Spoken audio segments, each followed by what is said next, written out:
Galing sa isang kahig isang tuka na pamilya ang babaeng si Magdalena. Lahat ng trabaho ay pinasok niya para lamang sa kanyang pamilya. Samantala ang kanyang mga magulang ay walang ibang ginawa kundi ang magsugal. Isang araw ay inumaga na siya ng pag-uwi galing sa trabaho. Nay, nandito na ho ako. Aba, butit nakauwi ka na. Kanina pa kami naghihintay ng tatay mo sa'yo. Roberto! Nandito na ang anak mo! Oh, andito na pala ang pinakamaganda kong anak. Anak, Magda, sumildo ka na ba? Akin si ngayon, hindi ba? Ibigay mo na sa amin ang pera mo at may paggagamitan kami. Eh tay, hindi po muna ako makapagbigay sa inyo. Kasi nakalaan po ito sa proyekto namin pagkain dito sa bahay. Ano walang pera? Ayan, ang dami-daming pera. Natuto ka na may magdamot. Ano bang pinagmamalaki mo? Yan trabaho mo sa bar? Kung di ko lang alam, nagbebenta ka ng laman para ka na magkapera. Matapos makuha ang pera ni Magda ay dumiretso ang kanyang ama sa pasugalan. Dahil sa inis, siya ay lumabas at doon niya nakita ang kanyang mga kaibigan. Kamusta na? At parang pinagbagsakan kaya naman ng langit at lupa. Hulaan ko, si Roberto at Aling Edna naman, no? Ano pang aba, kinuha na naman nila yung sahod ko ng isang buwan sa pagtatrabaho ko sa Barbie ng waitress. Ay naku, sabi ko naman sa'yo, mas malaki ang kita kapag nag-table ka ng maraming lalaki. Ate, si Pinggoy, nahihirapan na naman huminga. Nagpunta na ako kay tatay, kaso ayaw niya umalis sa pwesto niya kasi nagiinom. Si nanay naman, pinuntahan ko, ayaw magpa-istorbo, bibinggo na raw siya. Punyetang buhay talaga to, nakakapagod na. Ate, pasensya na kung nakakadagdag pa ako sa mga isipin mo. Nang mapansin niya nakatulog na si Pinggoy, agad siyang lumabas ng bahay para kumprontahin ang kanyang mga magulang. 23. Nay, tay, anong ginagawa nyo? Oh, andito na pala ang pinakamaganda kong anak, Magda. Oh, ano na namang ginagawa mo dito? Nakaka-istorbo ka. Nay, tay, ano ba? Yung pa inuuna nyo ay yung mga anak nyo mamatay na sa gutom at sa sakit. Tapos lulong pa kayo sa bisyo. Ba! Wag na wag mo kaming sisigawan ng nanay mo. Wala ka sa aming may pagmamalaki. Pokpo ka! Pokpo ka, Magda!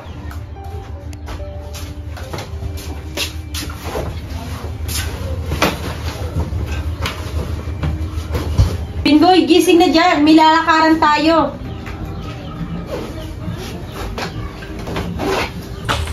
Ate, pasan ka? Lalayas ka? Iiwan mo kami? Hindi ako aalis. Tayo ang aalis sa walang kwentang buhay na to. Kaya ko kayong buhayin. Gagawin ko lahat para sa inyong dalawang magkapatid. Ate, paano po sila nanay at tatay? Iwan na po ba natin sila dito? Hindi na natin sila kailangan. Tsaka wala rin naman sila natulong dito sa bahay, di ba? Kaya kung naman maghanap ng kahit anong trabaho, mabuhay ko lang kayo. Lumayas si Magda kasama ang dalawang kapatid nito. Teka lang at may tumatawag. Oh, Beshi, napatawag ka. Anong sa atin? O sige, papunta na kami din ni Gigi. Gigi, may alam ka ba na paupaan yung maaari naming lipatan ng mga kapatid ko? At doon muna kami. Oo, Beshi. Halika, tara, malapit lang yun. Kasi na Magda, kung maliit lang itong apartment na to. Kapag nakaipon ka naman, pwede ka nang humanap ng mas malaki o mas magandang apartment. Okay lang, ano ka ba? Mas maganda kay maliit para mas mura. Para mas matutukan ko rin itong dalawang to.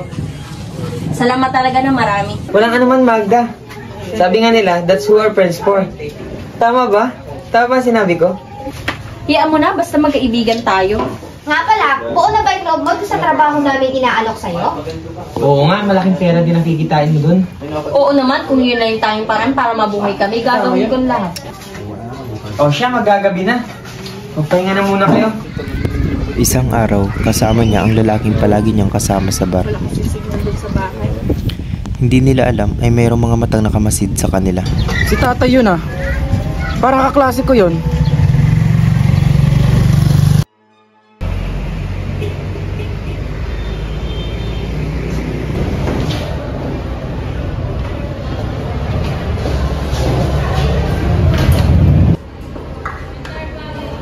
Andito na pala ang pokpok nating kaklase. Jane, ano bang sinasabi mo? Grabe, mangmangan! Ang galing! Pagpatuloy mo yan! Tigil-tigilan mo nga ako, wala kong alam sa mga sinasabi mo.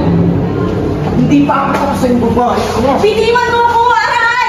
Bitiwan mo ako! Tama na yan! Bitaw mo na yan! Uy! Uy!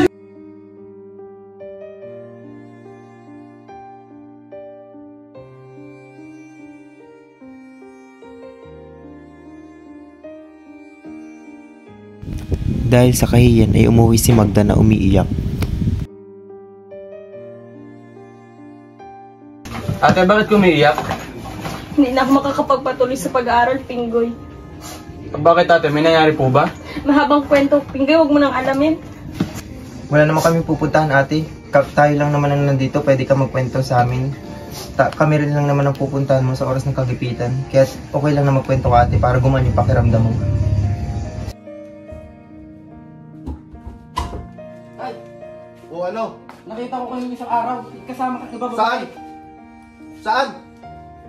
Yung kaklase kong pokpok, kasama mo. Huwag ka mang alam ba, anak lang kita, ha? Ha? Tandaan mo yan.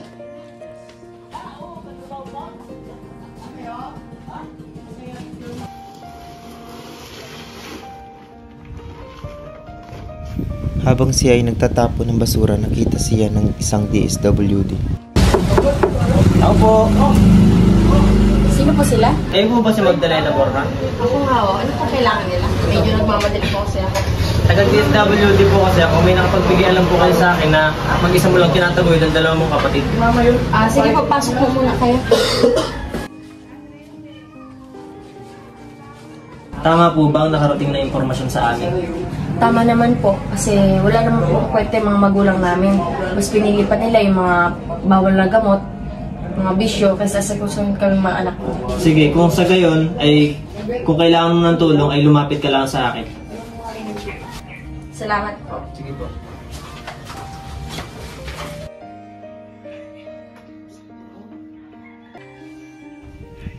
Laging sumasakit ang ulo ni Magda, kung kaya't iniinuman niya na lang to ng simpleng gamot.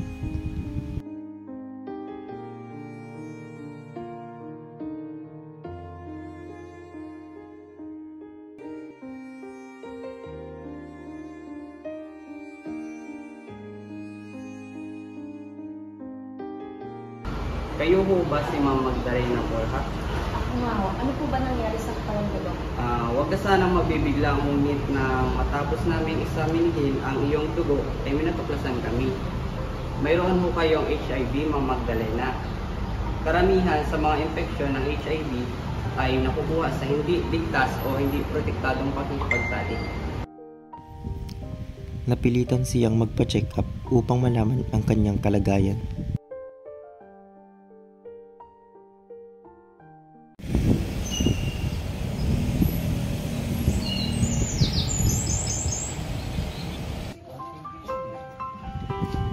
Tatlong dekada na ang lumipas nang si Magda ay pumanaw. Sa murang kaisipan pa lamang ay nasaksihan ko na ang kahirapan ni ate. Ito ang kwento ni Magda na handang magpakaina sa kanyang mga kapatid. Isang huwarang ina na handang tanggapin anuman ang hamon sa buhay. Ngayon ay isa na akong ganap na manunulat, samantalang si Pinggoy naman ay isang pulis.